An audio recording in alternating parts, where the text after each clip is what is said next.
the Hyundai Kona. Just, take a second to picture it. Right. It's funky, it's undeniably stylish, and if you've been on a highway in the last 6 months, they're absolutely everywhere. Oh, for sure. It doesn't look like a boring appliance, right? It looks like something with a bit of personality. And right now, with new car prices hovering somewhere in the stratosphere, I know a lot of people, maybe even you listening right now, are scrolling through the used market listings. You see a 3 or 4 year old Kona, price looks reasonable. You think, that's the smart play. Yep. I get the style, I get the tech, and I save a bundle. Yeah. It feels like a hidden gem just waiting to be snapped up. It definitely feels that way on the surface. But before we pop the champagne and sign the papers, we need to tap the brakes. Oh. And really slam on them. I knew it. I can never just enjoy a cool car design with you. There's always a catch. There is always a catch when money is involved. Right. Look, I'm not saying the Kona is a bad car. It's wildly popular for a reason. But if you're wading into the used market for one, you aren't just walking into a dealership. You are walking onto a battlefield. A battlefield. Yeah. That feels a little dramatic for a subcompact crossover. It's a grocery getter, not a tank. It is not dramatic if you value your bank account. The used Kona market is effectively a minefield. You have complex dual clutch transmission issues that can cost thousands, engine quirks that are, invisible during a standard test drive, and a warranty situation that I can only describe as a trap for the unwary. Wow. My mission today isn't to scare you away permanently, but to make sure that if you do buy one, you aren't the person left on the side of the road wondering where your savings went. Okay, fair enough. That's exactly why we do these deep dives. We're going to figure out if this car is a smart buy or a ticking time bomb. Exactly. But before we get into the nuts and bolts and the potential disasters, I have a massive favor to ask. We put a lot of work into digging up this research so you don't have to. If you want us to keep navigating these minefields for you, please, right now, hit that subscribe button on our channel. It really helps us keep the lights on and the research coming. Please subscribe. We need you on the team to keep doing this. All right, let's start with the financials, because that's usually where the pain begins, or in this case, where the hope begins. Right. When I look at the numbers, the Kona seems to hold its value surprisingly well, better than a lot of its competitors, actually. It does. Usually you drive a Hyundai off the lot and the value just drops like a rock. But the Kona seems to defy gravity a bit. Is that just general market inflation, or is something else going? It's a mix, but there is a specific mechanical reason for it. According to the data I hold, a huge part of that is a shift in reliability perception. We have to look at the history here to understand the present. Okay. You remember the Theta 2 engine disaster? Oh, right. The ones in the Sonatas and Santa Fe's. Yes. The ones that were, let's just say, thermally challenged. That is a polite way of putting it. Those engines were notorious for catastrophic bearing failures, fires, massive recalls. It was a PR nightmare that trained a whole generation of buyers to, fear high mileage Hyundai. Right. But here's the key. The Kona didn't use those engines. Kona generally uses the new and Gamma engine. Okay, new and Gamma. Sounds like a fraternity. Are we just trading one disaster for another here? No, and that's the important distinction. According to the data I hold, while these engines aren't perfect, and we will get to their specific flaws shortly compared to the Theta 2, they are practically bulletproof vests. The market knows this. People aren't terrified that the engine will explode at 50,000 miles, so the resale value stays higher. It's the not exploding premium. The not exploding premium. I like that. I feel like that should be the baseline for any car purchase, really. You would think. But surely it's not just about the engine staying inside the car. When I compare a 2019 Kona to, say, a Honda HR-V or a Subaru Crosstrek from the same year, the Kona just feels newer. That is the features per dollar ratio at work. Yeah. This is where Hyundai really nailed the strategy. If you sit in a 2019 Honda HR-V, be honest. Oh, it's a dinosaur. It feels like 2010 inside. It's very utilitarian. It really does. The graphics look like they're from an old ATM. Oh. It's reliable, sure, but it's so boring. Exactly. But a 2019 Kona Limited, you've got Apple CarPlay, lane keep assist, maybe even a heads-up display. Yeah. These are features that make a car feel modern even 5 or 6 years later. Because the tech hasn't aged poorly, the car doesn't feel obsolete. That keeps the price high. It's just a value proposition. You're getting luxury features without paying for a luxury badge. Precisely. And the design helps too. It still looks futuristic. It hasn't aged into that bland blob territory yet. Agreed. But and here is where we get into the danger zone. That perceived value is often propped up by one specific thing, the warranty. Ah, yes. Famous America's Best warranty. 10 years, 100,000 miles on the powertrain. It's plastered on every billboard, every Super Bowl ad. That has to be a huge safety net for a used buyer, right? Even if the car is 3 years old, you've still got 7 years of coverage left. That's better than a new Honda. And that is exactly what they want you to think. And it is arguably the single biggest trap in the used Hyundai market. A trap. How can a warranty be a trap? It's a contract. Because that 10-year, 100,000-mile warranty. It's not transferable in its full form. Wait, are you serious? I thought the warranty followed the car, not the person. In many brands, it does. With Hyundai and Kia, the 10-year powertrain coverage applies only to the original owner. Only the original. The moment that title changes hands, whether you buy it from a private seller or a generic Bob's Used Cars lot, that powertrain warranty is slashed. Slashed to what? It gets cut almost in half. It reverts to a standard 5-year or 60,000-mile warranty from the original sale date. Whoa. Let me do the math here. So if I buy a 3-year-old Kona with 40,000 miles on it, I think I'm getting 7 years of coverage, but actually... We have 2 years or 20,000 miles left, whichever comes first. That is a massive difference. That completely changes the value proposition. You could be buying a car thinking you're covered until 2029, and your coverage runs out next Tuesday. It happens all the time. You could buy a low-mileage used Kona that's 4 years old with 50,000 miles, thinking you're safe, and literally drive it out of the warranty period in 6 months. And then, if the transmission goes, You're on your own. that feels incredibly misleading. Is there any way around this? Or are second owners just completely out of luck? There is one loophole. You have to buy certified pre-owned or CPO. From a dealer. Right. If you buy directly from a Hyundai dealer and the car is certified, they reinstate the full 10-year factory warranty. Okay, so that explains why the CPO models are always a couple of $1,000s more expensive. You aren't paying for the car. You are paying for the insurance policy. You are buying that peace of mind back. Yeah. If you aren't buying CPO, you need to price the car assuming it has zero warranty because it might be very close to expiring. That is a crucial distinction. I bet 90% of buyers don't realize that until they try to file a claim. And by then, it's too late. The service writer just shakes their head and hands you a bill for $4,000. Okay, before we dive into the mechanical nightmares, and I know you have a list, I can see it in your eyes. I'm gonna take a quick second. Go for it. We are saving you potentially thousands of dollars in repairs right now with just that warranty tip. If that's worth something to you, please take a moment to like the video and leave a comment below. Yes. Tell us, have you ever been burned by warranty transfer issue? Or maybe you got lucky. We want to hear your stories. And don't forget to subscribe. Yes, hit that like button. We need the algorithm to know we are saving wallets out here. Okay, so let's assume I'm brave. I found a used Kona. It's not CPO, but the price is right. I'm going for a test drive. You mentioned the transmission earlier.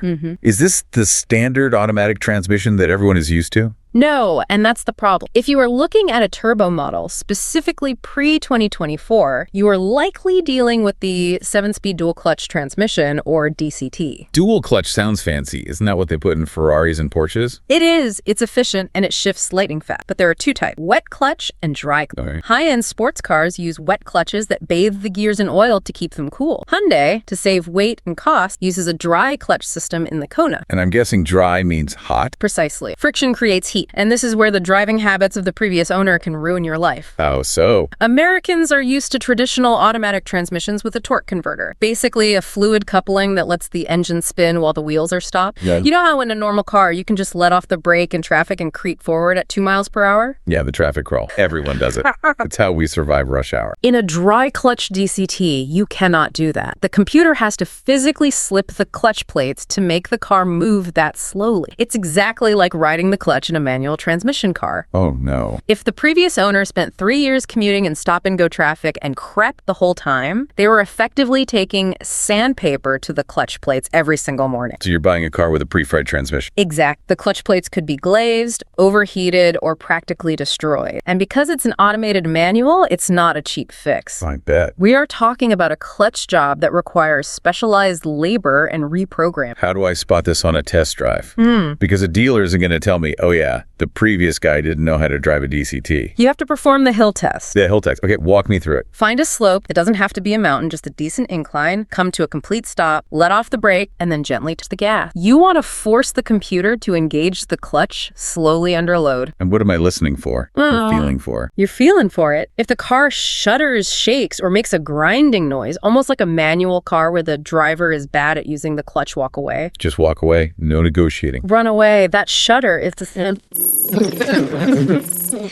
material compromised or the actuators are failing. It's a progressive failure, meaning it will only get worse. Okay, so if I live in a city with terrible traffic, New York, LA, Chicago, maybe the turbo DCT isn't the right call anyway. I would argue no. If you are a city dweller, I'd actually recommend looking at the base 2.0 liter engines. But those are the slower ones. They are, but they use a traditional automatic or an IVT. They are simpler. They don't have the dry clutch friction issues. They aren't as fun to drive. They are a bit sluggish, but they are significantly more robust for the daily grind city traffic. You sacrifice speed for survival. Pretty much. Less fun, but less likely to leave you. Fair enough. Now let's go back to the engine itself. You said the new and Gamma engines are bulletproof vests compared to the older ones, but you also said they have flaws. What are we looking at? The big enemy here is GDI gasoline direct injection. It's great for efficiency because it sprays fuel directly into the combustion chamber, but as these engines age, they have two main vices: oil consumption and carbon buildup. Oil consumption seems pretty easy to check, right? Just look at the dipstick. You'd be surprised how many people don't, but I want you to do more than just look at the level. I want you to perform the smell test. The smell test. You want me to sniff the dipstick? I'm dead serious. Pull the dipstick and smell the oil. If it smells strongly of raw gasoline, you have a problem called fuel dilution. That sounds bad. What causes that? It happens in GDI engines that are only driven on short trip. The engine never gets hot enough to evaporate the fuel that naturally slips past the piston rings on cold start. So the fuel mixes with the oil. Exactly. And gasoline is a solvent, not a lubricant. It thins out the oil and causes premature wear on your bearings. So if that dipstick smells like a gas station, that engine has lived a hard, cold life. It's been abused. Even if the mileage is low, it means the oil isn't doing its job properly. That is a fantastic tip. Yeah. Smelling the dipstick. I'm definitely doing that. What about the carbon buildup you mentioned? That's the other side of the GDI coin. Because fuel is injected directly into the cylinder, it doesn't wash over the intake valves, clean them like in older engines.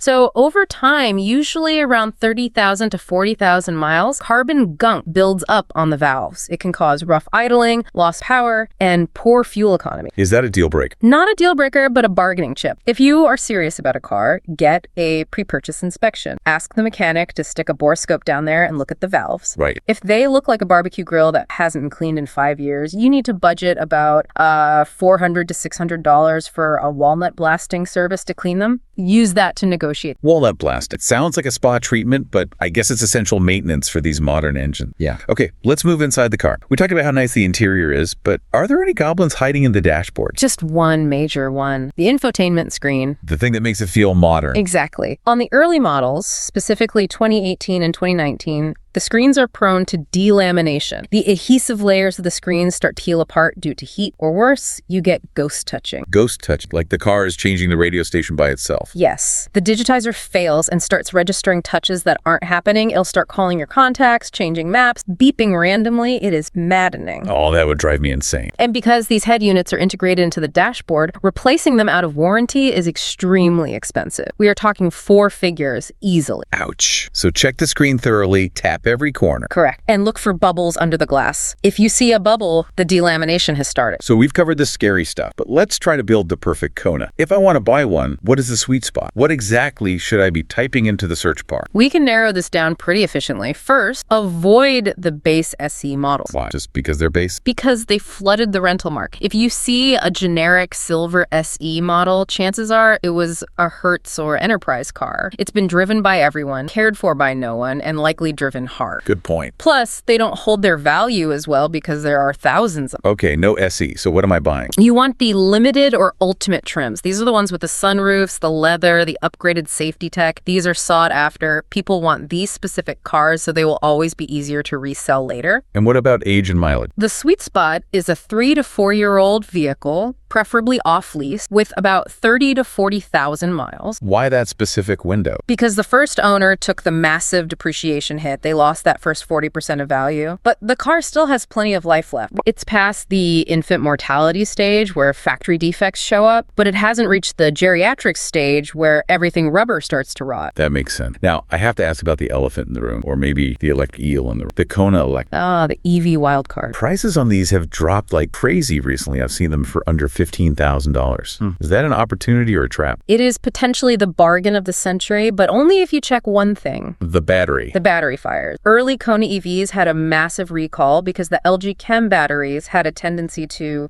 catch fire while charging. Not ideal for a garage. No. But here's the opportunity. Hyundai had to replace the entire battery packs in effect car. If you find a used Kona EV that has had the recall performed and a new battery installed, think about what that means. You're buying a used car with a brand new engine, basically?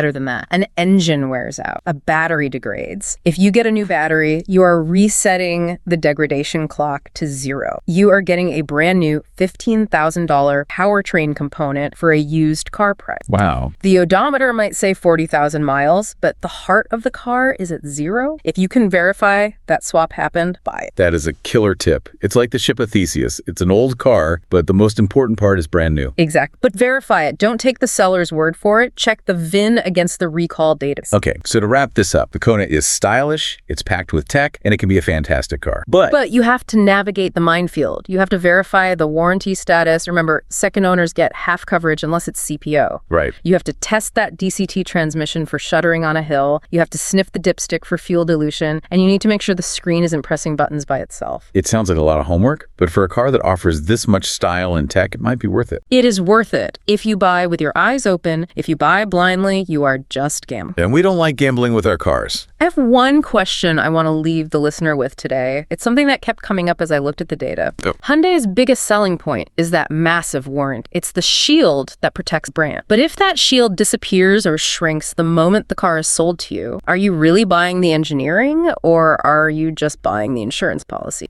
If the car was truly bulletproof, would they need to rely so heavily on the promise of fixing it free? That is a heavy thought to end on. Does the warranty prove quality or cover up the lack of it? Yeah. Something to mull over while you browse the classifieds. Indeed. Thank you so much for joining us on this deep dive. We hope this saves you some headaches and some cash. If you enjoyed this, please, one last time, subscribe to the channel. It means the world to us. Drive safe, buy smart, and we will see you in the next one.